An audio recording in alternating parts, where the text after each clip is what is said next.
a ceasefire has been accepted. And then literally an hour later, we're seeing Israel going the offensive in Rafah. Biden and Netanyahu are not on the same page. Everyone knows that they're not friends, but this seems like they're turning into enemies. They use your energy and your pressure that was against them. They use it for their agenda. Again, this happens every year, bro. Every year it happens. Is he saying that the university sit-in protesters have blood on their hands because they're calling for a ceasefire? So at the beginning, they tried to resist it. It took them a while to realize actually public opinion's changed. People have seen the reality. How long can you survive in a tent? You know all these sit-ins happening, yeah? How long do you think you can actually ride it out for? You're not gonna like my answer.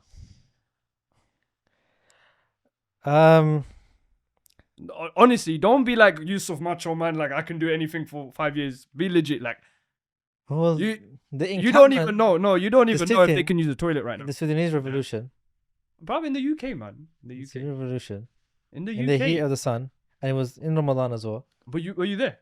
I wasn't there for the season. It's like, talk about the UK. You've been to university. Yeah? Doesn't matter. It's about how it's organized. It's about how it's organized. And But I'm asking you like a general question. How long can you sit in? It depends on the factors, bro. This guy, he's trying to turn everything into a science. Bro, this is just the art of having a conversation. You want my honest opinion? You want me to be genuine or not? I want you to be genuine. I am being genuine. But I want you to be... First thing that came to my mind was, I am very relaxed. I can clench your butt cheek. Yeah? Let's Do, have this conversation. do you want me to go home, bro? No, no. Alright. Let's start with the tweet then. Yeah. So look, there was a controversial tweet that I saw throughout the week. It said, "Well-intended genocide. Without realizing, #encampment, protesters and Muslim voters all demanding a ceasefire will have blood on their hands. Two-state ceasefire calls means more of the same. Do better, world." Now, that's a loaded tweet. Now, I want us to go through it step by step because there's a lot behind it, yeah? Now, just off the bat, what are your thoughts on it? Let's start with defining. 1 second. Do me a favor. Like, comment, and subscribe. Go on.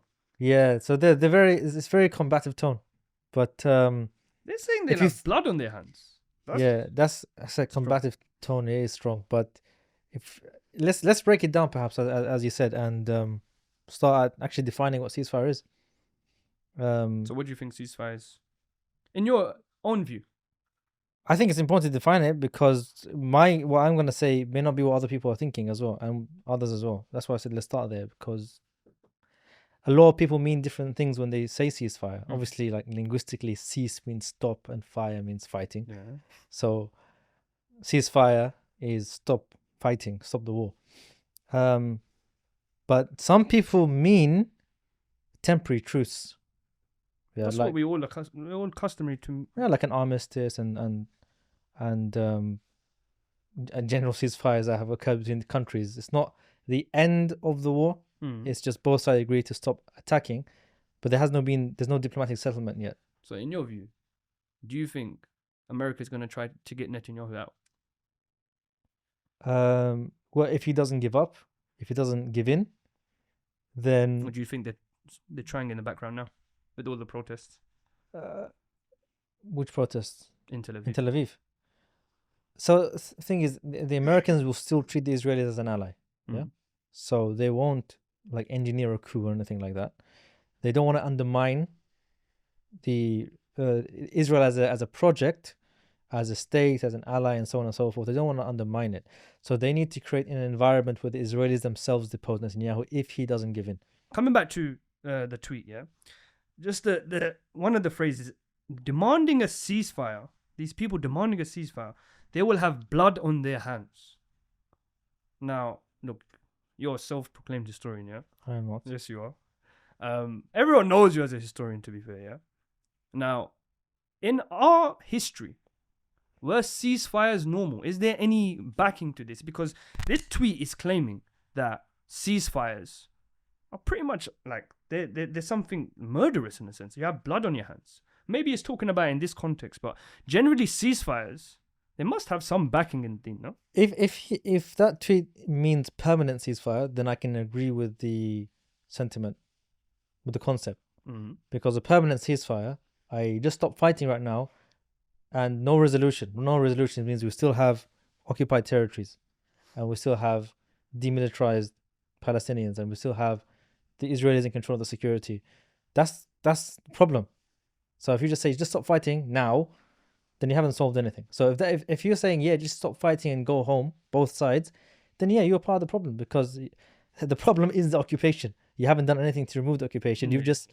You have accepted the occupation to remain and perhaps legitimize it as well. So if that's what's meant by it, in terms of Our history. temporary ceasefires, yes, we have many in our history, and even like forget our history, we have it in the Sharia as well. Yeah, can you make the claim that Hudaybiyah is? Hudaybiyah was it was a ceasefire. It was a truce. Both sides, Muhammad Sallallahu Alaihi Wasallam and his state in Medina, and Quraysh and their state in Mecca, agreed to cease hostilities, to stop attacking each other for 10 years. A bit of a tangent now, yeah? So I saw this online as well, that people were claiming the normalization of Egypt and Israel, Yes. is halal, na'udhu billah, but it said it's halal based on the Prophet ﷺ having treaties with non-Muslims, and also signing Hudaybiyah as well, Battle of Hittin, where Salahuddin, he signed a treaty. Like, can that argument be made, or are they just... No. So the Camp David Agreement, which the Israelis violated actually recently by crossing the border into the Egyptian side. 79, Camp David, didn't it? Yes. Historian. Okay, the Camp David Agreement. The is a permanent peace treaty between the two countries, which there's a lot of things wrong here. Number one, it's permanent. We said this 10 years is the upper max. Number two, it's recognizing the occupation as a legitimate state. That's not what Muhammad Sallallahu Alaihi Wasallam did between him and Quraysh. That's not what Salah ad-Din did between him and the Crusaders. Number three, it's in the context of nation states, two nation states fixing the border between themselves. Again, that's another problem Islamically. It's selling off the Palestinians, just selling them out, isn't it? Leaving them to their fate. That betrayal, though, that betrayal. Number one, Sisi betraying the Rafah crossing, and just literally, I saw a video now, billah, one Palestinian Muslim, he managed to get past, and the Egyptian soldiers were beating him up and pushing him like we're supposed to be one ummah, but that has to be coming from Sisi. That has to be coming from Sisi. I can't imagine the Egyptian soldiers having so much nationalism in their heart and not caring for the Palestinians, for them to be pushing and shoving these people. So unfortunately, this disease of nationalism exists in the armed forces just like it exists across society anyway. You think it's within the soldiers? There are people like that. There are people like that outside the army. And they're seeing everyone getting killed. There are people like that outside the army. There's people like that inside the army. The army is just an extension of the society. The same nonsense you see outside, you see inside. So you see people outside who pray 5 times a day, but then they'll take riba. Those kind of people exist in the army as well. You see people who just whatever the head mufti of Al-Azhar says, and he just says whatever the government wants him to say. Well, the sheikh said it. Yeah, but there's some money incentive sometimes. Yeah, there's some money incentive. You're telling me that this soldier, he's protecting, this nation state, but he's seeing what's happening. Some people actually believe that, seriously. Yeah, but yeah, they do handpick battalions for divisions for these for these. What, the ones dead in their heart? Maybe dead in their heart, or they're ultra nationalistic, or maybe not even Muslim, bro. Listen, bro. That level of betrayal, what Sisi and the Egyptians are doing, that doesn't come from within someone's heart. That doesn't come from someone's mind. That is like, you know what, do this, I'm going to pay you, I'm going to incentivize you. You can't do that as a human. You can't let stuff... As a human. So you think the Zionists are not human? Because they're doing that every day, bro. They're doing that every day. That's a different topic. Abdel Fattah al-Sisi was raised by the American army. This is a well-known fact. He went for his training rounds in the USA. He's through and through... he's a spy, he's an agent. No one's defending Sisi here, but the fact that Egyptian soldiers are doing it, like we assume sincerity, we assume goodness. You assume goodness generally, like you do with the ummah generally, but that doesn't mean there are people within the ummah who are actually evil. The armies are an extension of the society. The same nonsense you see outside, you see inside. There are people with sincere hearts outside, people with sincere hearts inside, people who are complete ignorance outside, people who are complete ignorance inside. I get it, but this incident is not about ignorance. There has to be something bigger. Obviously, but like I said, there are evil people outside. This level of treachery people will remember. It will be written in our history books that what Sisi did, he just let them die. Even before that, they flooded the tunnels. So Hamas and others would smuggle funneling weapons, not just weapons, even food and other supplies from Egypt, because there are people on the Egyptian side, Egyptian Muslims, who help the Palestinians out on the other side as best as they could. They live under a police state in Egypt, and the response to these guys was not to look the other way. It was actually to flood it. Yeah, look, I get it, but the reason why I'm mentioning there must be something more to it is because, look, I remember reading an article recently, a couple months ago. I don't know if you know about the EU giving 6 billion to Egypt to stem the migrants. You know, the EU are worried about the Palestinians coming into Europe. Now, we all know Egypt's trouble with the IMF. We all know about the Egyptian the problems that Egypt is having economically, and then they're getting money from the EU. This must incentivize them to be very strict at Rafah. That's why I'm saying this betrayal is not like, yes, Sisi is, words that we can't mention on set, but the soldiers, there must be an incentive where they're thinking that we have to do something for our country. We need to do, because we're suffering economically. So for some people, that is the justification given. And it's not long ago when Sisi gave a big speech, did a military parade after the 7th of October to cool down the boiling that was occurring in the Egyptian army.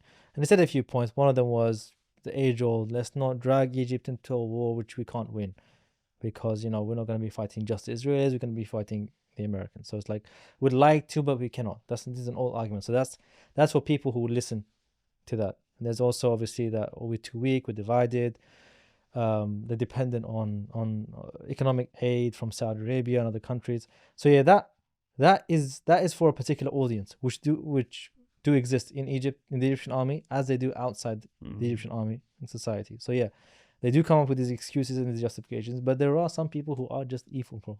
There are some people who are just evil, who hate Islam, who are ultra nationalistic. The nation is an idol. All right, back to the tweet. Yeah. Well-intended genocide without realizing. Encampment protesters and Muslim voters all demanding a ceasefire will have blood on their hands. What's he saying? Is he saying that the university sit-in protesters have blood on their hands because they're calling for a ceasefire? I mean, the only way I can see, the only way this can be agreeable is if he specifically means, or they specifically mean that don't know these days, isn't it? Yeah, trust. Specifically means permanent ceasefire. That's the only way I can see that having any truth to it. Which means stop the war. Stop the war, no resolution, go back home, 2 states, or occupation carrying on. Yeah, because you're not solving the problem. So just to clarify, the permanent ceasefire is basically saying continue occupation. Palestinians are allowed to be occupied, and Yeah, of course. That means occupation carries on. The problem is not the killing. That is the symptom. The problem is the occupation. That's the problem. But do you think that these protesters in these universities, these students, they are calling for a permanent ceasefire? Or do you think they're calling for a temporary truce? No, I think different people mean different things. But like I said, that Egyptian proposed ceasefire, it mentions permanent ceasefire. That's what they're talking about. Okay, Egypt, the USA, etc., they are on the 2-state solution. Yeah, but the flex. Yeah, so students though. So some people, I don't want to talk for people, isn't it? If they mean this, yeah, then if else. If they do not mean this, they mean something else. This is why maybe part of the problem is people need to clarify more. Part of the problem is they're not maybe clarifying what they specifically mean. So you have large numbers of protesters, or in the encampments and so on and so forth. That creates a lot of pressure. It's a very powerful style of expression of an opinion. It creates a lot of pressure, and especially when you're looking at these days, social media, that has an effect even back home. People see that back home, and given it's an election year, at least in the USA, it makes a difference in terms of the elections. Well, the American protesters, but in terms of the UK ones, they're doing good though. No, Like, so as they're a coming out for khair. They're coming out for good. They're trying to do something for Palestine. right. Now, So with this tweet, he's going on to some crazy extreme, saying they're gonna have blood on their hands. okay, leave that tweet for a second, yeah, because I didn't write that tweet. Yeah, I'm not here to justify everything written there, or promote it or debunk it or not. We wanna talk about what people need to hear, not just what they want to hear, right? So we need a solution. We do not need the occupation to carry on. We need a solution, and the solution is very clear in Islam. It's actually very clear in Islam. So going back to the protest, it's a very powerful, very strong tool, yeah, like other forms of expression, and everyone should use whatever means they have, as long as they're halal, of course. Don't belittle anything, even if it's just a tweet. Don't belittle it. All this effort makes a difference, and you know, drives the Zionists crazy. Every small every small action. I'm not saying do small actions, but I'm saying even the small actions, it hurts them. So the problem is not the start. The problem is the message. Yeah, and the problem is not clarifying it. So what we want to talk about is just even not clarifying it. No, you have even to not clarify. clarifying it. What do you mean? Just even just leaving it ambiguous and calling for a ceasefire. That's more than most people are doing in terms of the encampments. That's more than most normal people are doing. And then you have people like this. And you know what? I had a conversation the other day. Someone was absolutely just berating them and saying, you know what? They're basically murderers because they're calling for a ceasefire, because a ceasefire does mean the occupation will continue. But when you're in that situation, when you're in Rafah, yeah, and you know what? You have the Ummah calling for a ceasefire. Yeah. This is life and death on the line. You take whatever you get. You know, you're not saying, you know what, let's stop and think, what is the best solution moving forward? At this current moment, when your brothers and sisters are getting killed, left, right, and center, you think, you know what, if this ceasefire, however ambiguous it is going to stop the killing, I'm going to hold on to it. I'm going to grab it. I'm going to shout on the top of my lungs. Yeah, so this is a very emotive and sensitive topic. And the reason why I said earlier is I can only see one way of this being agreeable, what he's saying, is if he means it that way, permanent ceasefire. It's as justified the reaction, in my view, say we need a ceasefire right now to stop the killing, and getting really, really riled up against that person and what they're saying because we are trying to stop the killing, is as justified as saying, no, why are you condemning us to a continuation of the occupation and more killing? It's the same thing. Mm-hmm. Yeah. And I've heard Palestinians, notable Palestinians, and I've seen them tweet saying, no, we should fight till the end. There's nothing left to lose. We should try to push to Tel Aviv if we can. This the sad you can't blame them. The sad reality is that they're being left alone. Yeah. So we are talking about a situation that's not ideal in the first place. What should be happening is the Muslim countries surrounding Palestine should be intervening militarily. That's what should be happening. And then we can have the luxury of talking about a ceasefire like the one Salah ad-Din had, like the one Muhammad ﷺ had, from a position of strength. Mm-hmm. Yeah. One state to another state, one army to another army. Yeah. But in terms of these, so it's not, like I said, I'm not condemning the students. I'm not condemning that person, except maybe for the style, perhaps, assuming that this is what they mean. There cannot be a call. You're not in Rafah. What is your excuse for stopping at ceasefire? What is your excuse for not being clear about what the solution is? Let me rephrase. Yeah, we should use ceasefire only to mean temporary truce. Yeah, that's halal. Yajuz. It's fine. Yeah, I don't know anyone who's against that as an idea. Like I said, those Palestinians who mentioned, they talk about from a strategic perspective is we have an opportunity now we've never had before. Yeah, in terms of how much support we have, and it's not like this is going to get any better. This occupation is still there. We have to get rid of it. But no one's saying it's haram to do a ceasefire. As far as I know, I've never heard anyone say that. Yeah. So yeah, it's halal. So long as it's temporary. What's your excuse when you're not in Rafah to say no, ceasefire permanent and let the occupation remain? What's your excuse? So how do you square this issue then? Because the students, they're saying, you know what, the big call right now is the ceasefire. Let's park liberation to the side for a moment, and saying the big call right now is ceasefire. You're saying that it needs to be more than that. Now, I'm saying if the big call is ceasefire, temporary ceasefire, we should be backing it. We should be behind that. no. This is naive now. This is really naive. It's halal. It's halal, but it's naive. Listen, there's a lot of things which are halal. Yeah. But you have halal, different options which are halal, means you can choose any of them. Why would you pick the naive one? Yeah. You got all these options. Pick the best one. Ihsan, we need to have ihsan. Pick the best one. The situation we're in. Yeah, it's no, not listen. naive, No. It is very naive. Listen, because we've been here. It's not the first time this happened, bro. 76 years. This is not the first ceasefire that's occurred as well. Come on, bro. Come on. A lot of people. Sorry. Okay. There's a lot of young people who've woken up to this. We are not young anymore. Yeah. This has happened so many times before. Maybe not at this scale. The awareness hasn't been like this before. That's 100% sure. But the Israelis have done this so many times.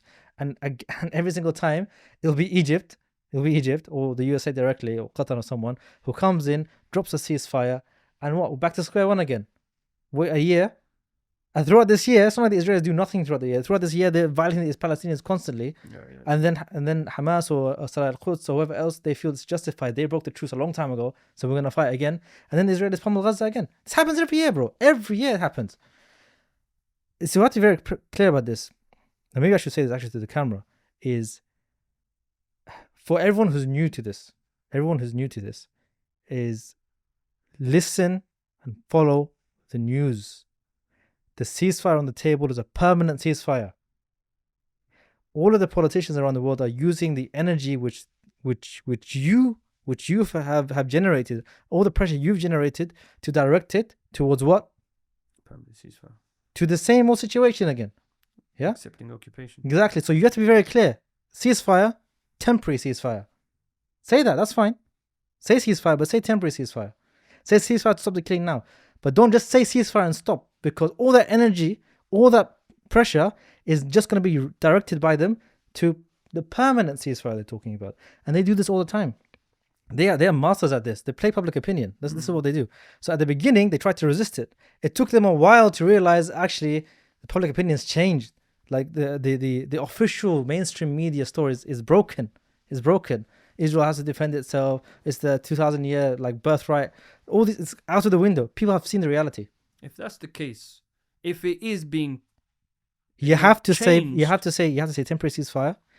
Or if you want to say ceasefire with liberation. Yeah, you have to say that, because if you don't, then everyone's gonna go home afterwards and pat themselves on the back and go to sleep again.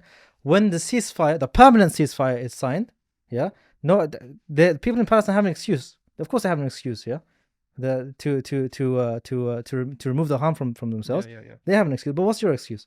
You just enable that. No, 100%. They use your energy and your pressure that was against them. They use it for their agenda. Again, they do this every year. If that's the case, if their call is turned to a permanent ceasefire, then I have to resonate with the tweet. Then the people calling for a permanent ceasefire, they have a case that they might have blood on their hands. It's because they are accepting genocide. They are accepting the oppression. They are accepting occupation. They are accepting what happens to our brothers and sisters on the checkpoints. They're accepting all of that. Everything that we've seen in the last 70 years and happening in Palestine. They're accepting that. A permanent ceasefire is accepting that. Now that is unexcusable. That is unexcusable. So now, when it comes to moving towards the Islamic solution, you mentioned that ceasefire has to be coupled with liberation. How does the universities sit-ins, these encampments, how do they do that? How do they call for this? Do they change their whole call? Do they say ceasefire and liberation? This call has to be clear, because we can both agree right now that the call is ambiguous. What do you actually say to these protesters, these encampments? So the first thing is, أعوذ بالله من الشيطان الرجيم. أخرجوهم من حيث أخرجوكم. Drive them out of the places they drove you out. Okay, that's the Quran. That's the final answer. The final answer has to be worked up to. If we were in a position where we could do that, it would have happened a long time ago. Yeah, we are definitely not, as an ummah, in the same position of strength Muhammad ﷺ had when he signed the Treaty of Hudaybiyah. He was in a position of strength, not weakness. Mhm. Yeah. Quraysh couldn't force him to back. They came in thinking they were going to cow this very small new statelet, and at the end of the day, they're the ones who made most of the concessions because they couldn't. They couldn't break. There's real power there that they couldn't break. Yeah. We're not even in the same situation, Salah ad-Din, where there was division amongst the Ummah, but at the moment or during the time when he was Sultan, after generations of effort to reunify the Ummah, is the Crusaders were on the back foot. Yeah, so when he signed truces and ceasefires, it was literally as it's meant to be, a breather until we can gather our strength again, gather ourselves together, and come back later. And it's both sides. That's how the Crusaders viewed the ceasefire as well. At that point in time, it's mutually beneficial. That's how ceasefires occur, isn't it? Both sides know that the other side is going to be preparing for the next round. We are not in that situation right now because the Palestinians, let's be real, they're left alone. They've been left alone with very minimal capabilities. They have been left alone. There's only been token support, whether it's verbal, financial, or even token military support. They've been left alone because of this nation-state architecture that we have. So we're not in a position of strength. Therefore, we have to build ourselves up to a point where this ayah can be applied. You don't say, oh, well, we can't do that, and throw the ayah away. No, so we can't do that. Therefore, we need to get to that situation where we can, right? So to the encampments. Now to the encampments, to the protests, to anyone else, is the first step in any kind of political change, is a change of mentality, change of thinking. First thing, change of the messaging. So it's literally as simple as adding liberation to the message. That is the first step. Don't stop normalize that. No, you have to normalize that. The same way ceasefire has become normalized. There was so much resistance to this idea from mainstream media and the government. Yeah, so you have to actually add it and then normalize it, which means you're gonna have to go through the same clash in terms of the media, intellectually, argumentation, to actually make this a normal idea, not a crazy idea. It's the normal idea. How can you not call for liberation? That's how it should be. And there are people who think that, but the dominant call, which is the one that's going to be exploited by the politicians, is permanent ceasefire, and then they'll use that to then return the situation to the occupation remains. Maybe give the Palestinians some kind of state, demilitarized state, but the occupation remains. So the clear message is you have to add liberation, ceasefire, but you can't stop at a ceasefire. If you're calling for a temporary ceasefire, halal, no problem, it's good. But liberation is the actual solution. You need to add liberation to it, yeah? No one's saying stop saying ceasefire. Just add it. And it goes a long way. This is how it begins. It's a small word, ceasefire. The Israelis hated it so much. And the Americans, because they need to play diplomacy, at the beginning refused to say it. And the Canadians refused to say it.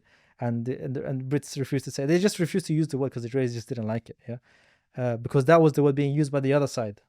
Yeah, that's the only that annoyed them so much. Now when the Americans want to force a ceasefire in place, they're just not using the phrase, just again because they just don't want to use it. It makes it look like they've been defeated in public opinion, so they just won't use it. They'll use any other term. They just won't use the phrase ceasefire. But there will be a ceasefire in place. That's what they want, but they just won't use that name. Same thing. Just need to normalize it. It sounds very small. It's small if you're an individual. But with the force and the power and the pressure generated by the collective efforts, it makes a big difference. This is the first step.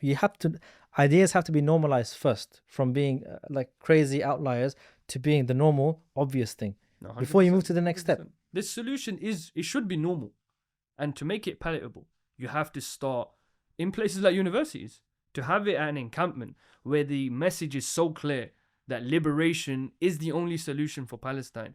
And liberation starts to change public opinion. Yes, and is the thing that starts to sway the people the same way we saw the people starting, non-Muslims as well, starting to move away from the Israeli side to the Palestinian side. Those people were brainwashed for a long time because all they saw was mainstream media. And the same old stories. Now they see the reality, and that reality was through the efforts of normal people, the average people who had just have access to social media. So it's the same thing. And liberation, let's be clear about this as well. Liberation means the occupation ends. There is no Israeli state anymore. It doesn't mean a massacre or genocide of the Jews. That's a strawman argument used by them. It means this the entity, the polity does not exist anymore. The That's Zionist what it state means. Yeah. it no longer exists. No, that's clear, and that has to be clear. And the Muslims who are taking action, like all of us, we have to be clear in that. So the MO, the Muslim opinion on this issue, to be succinct, Yep. is what? It is liberation. Liberation, ending the occupation. It is not massacring and genociding the Jews and so on and so forth. It's none of that. It is liberation, end of the occupation. So the action we have to do is to go on a trajectory, the steps that will take us to that ayah being applied in reality, where the Palestinians get to return home. You kick them out where they kicked us out. I.e., the Palestinians get to return home from where they were kicked out. You kick out the occupier. And So- adding to it, if I want to add my piece to it, calling for a permanent ceasefire is actually so wrong, because you are basically accepting genocide. You are accepting oppression. You are accepting occupation. That has to be clear in the minds of these protesters, of anyone who is doing activism for the sake of Palestine. You calling for a permanent ceasefire, you calling for a two-state solution, you calling for 67 borders, is accepting the genocide, the occupation, the murdering of our brothers and sisters. That has to be Absolutely. clear. Yep. Truth and liberation. Till next time, inshallah. Inshallah. Wa alaikum assalam.